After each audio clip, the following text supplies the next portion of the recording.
Bueno, Freddy, gusto de saludarte, la verdad que es un placer poder hacerlo y bueno, charlar un poquito de esta actualidad que nos golpea tanto, que nos duele tanto, que generacionalmente nos hace mucho daño a todos. Bueno, es complejo plantearlo. ¿Qué tenés para decir al menos de lo que estamos viviendo en este tiempo, no? Bueno, primero un gran gusto para mí estar en contacto. Agradezco muchísimo que me hayan convocado. Y lo que no agradezco es la situación tan tremenda que estamos viviendo. No la puedo describir de otra manera. Creo que estamos viviendo una situación excepcional en la Argentina. Y hablando de excepcional, vamos hacia un estado de excepción que se está configurando. Y ese estado de excepción está apoyado sobre lo que se denomina un estado policial. Y esto no es una exageración, teniendo en cuenta que el protocolo de seguridad en su momento ha sido considerado como la plataforma para un estado de excepción, policial y de excepción. Y esto comenzó con una devaluación brutal que golpea a los sectores más vulnerables, superior al 20%, con una liberación general de los precios, posteriormente con una desregulación o intento de regulación de toda la economía, que también, lejos de afectar a los sectores más concentrados, ese ajuste, que en parte era necesario hacer, vamos a reconocer, recae fundamentalmente sobre los sectores más vulnerables de la población, en particular sobre la clase media, cuyos efectos se reflejan inicialmente en este 57 y fracción de índice de pobreza, y que va a superar todavía esta situación, desgraciadamente, en los próximos meses de abril y mayo, que va a estar el pico del mayor golpe, digamos, a los sectores populares más vulnerables. Por lo tanto, yo diría que el diseño institucional, para repasar, es un estado de excepción, asentado en un estado policial, que significa para reprimir la protesta social que eventualmente pueda desarrollarse, y que esto no es una experiencia nueva, es una vuelta de tuerca sobre experiencias ya vividas durante la dictadura militar con Martínez de Oz y también con el gobierno de Menem Cavallo. La gran diferencia es que en esta oportunidad se hace a nivel de shock, tal como lo dijo Mauricio Macri en aquella entrevista con el Premio Nobel de Literatura Mario Vargas Llosa: si fuera gobierno haría lo mismo, pero más rápido. El instrumento es Javier Milei, y de hecho van hacia la configuración de un partido conservador con sesgos autoritarios conformados entre el PRO y los llamados libertarios, que en realidad son neoliberales a ultranza, con un ajuste ultra ortodoxo y yo diría fanáticos ideológicos. ¿Esto, Freddy, puede abrir una puerta a cierta renovación que tiene el radicalismo? No sé, pienso en los Puyaro, en los Lustó, del radicalismo solo, digo, sin otros aliados de la vieja lista 3, por decirlo de alguna manera. ¿Consideras que esto puede llegar a darse o que es medio utópico en estos días?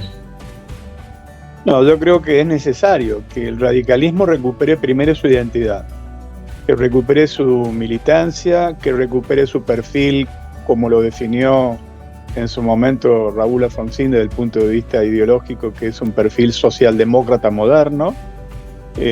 Se quiere demonizar la expresión socialdemócrata, pero no hay nada más justo que eso. Nosotros somos fuertemente democráticos y republicanos y lo hemos demostrado toda la vida, pero también tenemos una sensibilidad social. Y de hecho, en estos días, que mañana mismo se hace un homenaje a Larralde, uno de los grandes hombres de las reformas sociales, de la introducción del famoso artículo 14 bis de la Constitución Nacional, junto con, por supuesto, el gobierno de don Arturo Illia y demás, los derechos sociales están en el ADN, en la raíz del radicalismo. Por lo tanto, es justo decir que nosotros somos la expresión de una socialdemocracia moderna.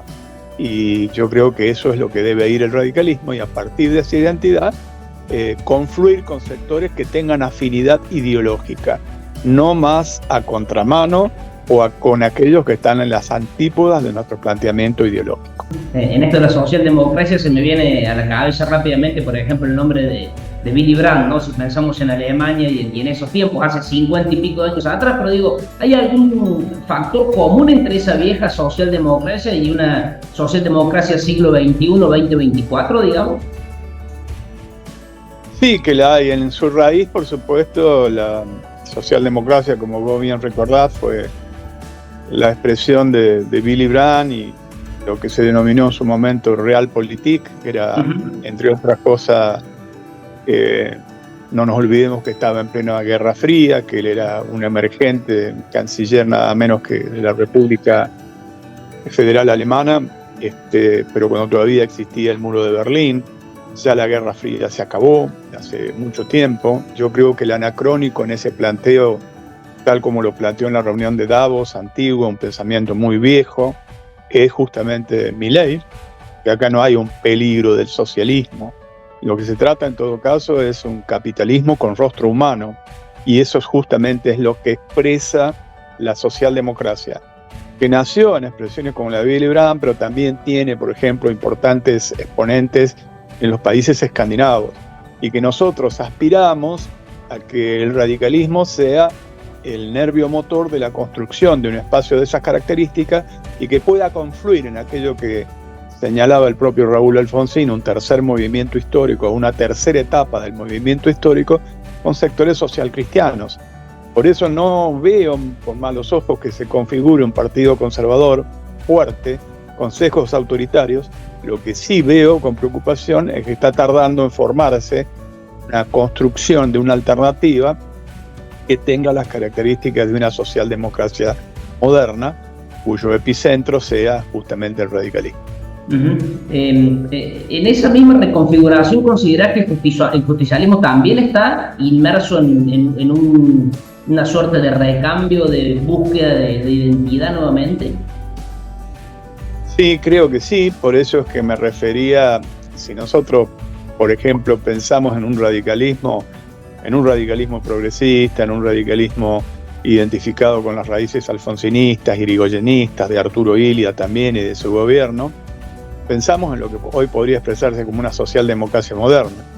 Pero los pensamientos también más progresistas, más sensibles a lo social del justicialismo, entroncan con un social cristianismo y no con sectores autoritarios, pero están en una puja interna.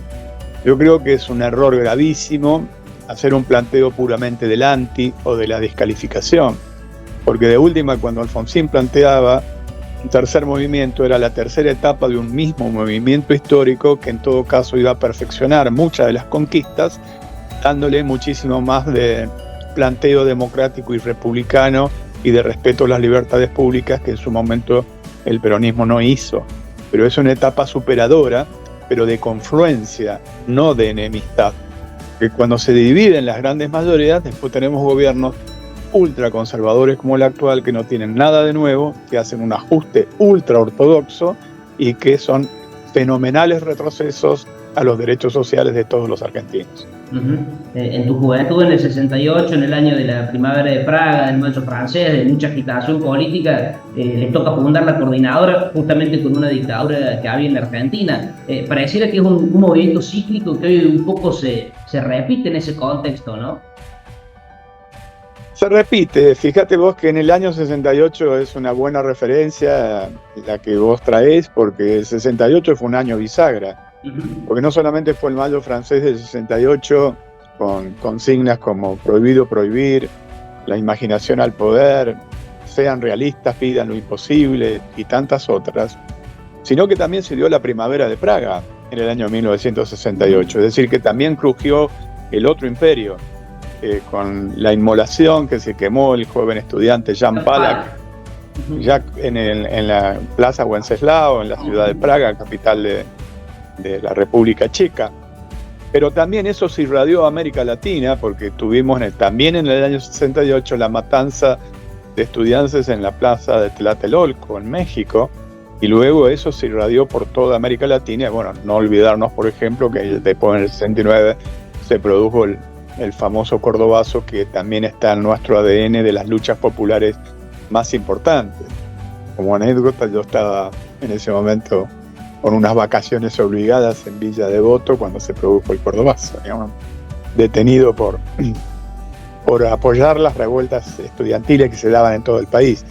Pero sí, creo que los momentos históricos son péndulos y que el péndulo hay que empujarlo, hay que ayudar a que vuelva a instancias más progresistas, más sensibles a lo social, con no tenerle miedo al planteo. Bueno, por supuesto que el Estado ha cometido muchos errores y que tiene que tener un papel limitado, pero no puede dejar de intervenir en algunos aspectos, justamente porque si no se da aquello que Alfonsín decía, que era muy gráfico, el zorro libre en el gallinero libre para comerse las gallinas libres. Eso no existe.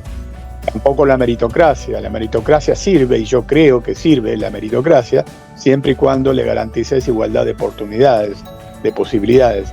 Y en eso está una base fundamental que hoy está en cuestionamiento, que es la educación pública. Totalmente. Fray, las últimas, primero de un rubro o una parte de la política que la conoces y mucho por tu experiencia y tu trabajo, que son las relaciones exteriores. Te pregunto cómo ves un poco esto, porque bueno, todas las semanas tenemos alguna noticia, esta semana fue lo de Malvinas, y bueno, pareciera también que en ese contexto tampoco se le acierta, se le da en la tecla, ¿no? No, creo que las relaciones exteriores argentinas son erráticas y no quiero ser ofensivo, pero me parece que la canciller argentina es profundamente ignorante. A veces utiliza alguna ironía, por ejemplo, con la visita nada más ni nada menos que de Cameron a las Islas Malvinas, y lo hace en un abierto desafío y de una reafirmación de una ocupación absolutamente ilegítima, que eso transgrede resoluciones de Naciones Unidas, entre ellas una conquista del gobierno de Arturo Illia en el año 65, como fue, por ejemplo, la resolución 2065, que planteaba e instaba a las partes a negociar sobre todos los aspectos de las islas, entre ellos, por supuesto, también la soberanía, reconociendo los intereses de los isleños, pero no los deseos, porque por vía de los deseos se trata de colar el principio de autodeterminación, y nosotros no reconocemos autodeterminación en este caso a un pueblo que fue implantado por la fuerza y previamente expulsada a su población nativa. Ahora, yendo a un tema más global, no solamente el tema de Malvinas, como bien decís, yo creo que este es un gobierno muy errático. Por ejemplo, después de haber tenido la posibilidad de ingresar como miembro pleno a los BRICS, parece una estupidez enorme por prejuicio ideológico. Por eso creo que están muy en un planteo anacrónico. Vos pensás que si entre otros argumentos ponen que porque está la presencia de Irán y de otros, pero también está la presencia de Arabia Saudita, que es enemigo declarado de Irán, o de Egipto, pero además está nuestro principal socio comercial en el Mercosur, como Brasil, y está la potencia que más crece a un 7% del Producto Bruto, al cual le exportamos $7.000 millones por año, como en la India, por ejemplo, además de la República Popular China. Es un absurdo entonces no ser miembro pleno de los BRIC por un prejuicio de carácter ideológico, cuando realmente hoy ese conjunto incluso podría dar formas de financiamiento alternativo a lo que ha sido la dictadura del dólar, que tantos males nos ha establecido en los últimos tiempos. Por último, hablas del dólar, digo, esto de dolarizar que pareciera ser otro suicidio, otro tiro en el pie a pegarse, ¿no? ¿Lo ves viable? ¿Qué te amerita?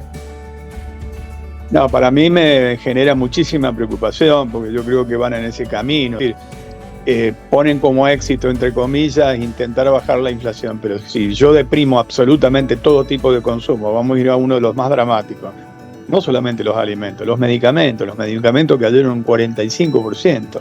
La gente ya no compra medicamentos, ya no cumple con las recetas que le da el médico, o en el hospital o donde sea, o la fracciona la medicación, y eso en la foto de hoy es gravísimo, pero en la película es mucho peor, porque va a producir un deterioro en la salud irreversible, irreparable, que se está viendo en la proliferación de algunas enfermedades que parecían erradicadas en nuestro país.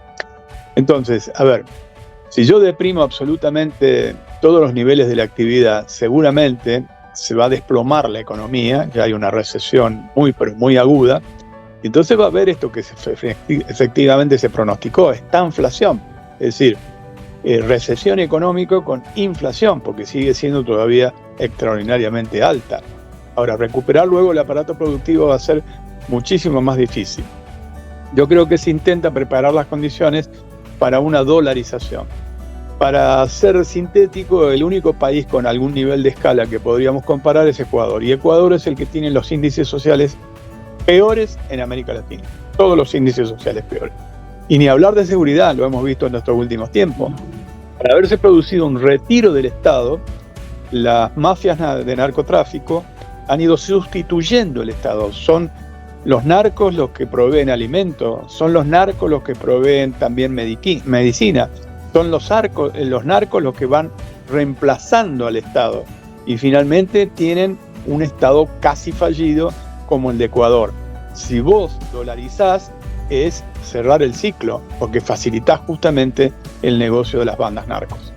Sí, y el país que más remesas recibe, ¿no?, de exiliados que mandan dinero a su patria. Freddy, te mando un abrazo grande, para mí es un gusto enorme haber charlado contigo por todo lo que es tu figura, así que bueno, desde Río Cuarto un abrazo muy grande, un cariño muy grande.